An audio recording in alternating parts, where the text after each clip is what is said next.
havolarim daho bo'lgan. Ko'hna ona zaminga ishi bilan dong taratgan, poyonsiz keng jahonga. Dono bo'lib bobolarim fan beshigin tebratgan, yana biri olim bo'lib osmon sirini o'rgatgan. Bitta bobom asos solgan algoritm faniga, tabib bobom qishdan qo'ygan tibbiyotning faniga.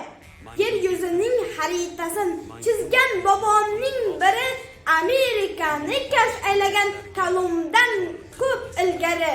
Bobolarim qilgan ishin sanasam son yetmaydi. Aytaversam birin qog'oz qalam yetmaydi. Qaysi birin aytar bo'lsam, bir-biridan donodir. Bir-biriga ular ustoz, donolardan donodir. Ular ichra bir bobom bor. Buyuklardan buyukdir. Buyuklarning orasida nomi ishi ulug'dir. Bobom mening sohib Qur'on, dunyoni lol qoldirgan. Dunyo fani kitobiga nomin o'yib yozdirgan. Amir Temur bobom doim elu yurtga bosh bo'lgan. Tajovuzkor Chingizlarni Turon zamindan qilgan. Dushman sari ot o'ynatib, qalbiga qo'rquv solgan, ko'plab qo'shni yurtlarni qullikdan ozod qilgan. Bilimdon ham hunarmandni bobom doim qo'lladi. Ular uchun imkon berib, ezgulikka yo'lladi.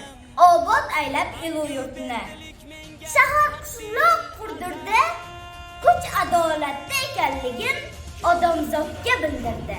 Kitning qoq o'rtasida bobom minib otiga zavqlanib qarab turar xalqimiz hayotiga. Barchamizni chorlaydi u, o'qish hamda mehnatga, ozod obod qil deb chaqirmoqda xizmatga. Nur bobom o'yitiga bizlar amal qilamiz. Qadamlarni dadil tashlab olg'a qarab yuramiz. Ozod vatan sha'ni uchun jonni fido qilamiz. Barcha ishda mardonavor ko'krak kerib turamiz.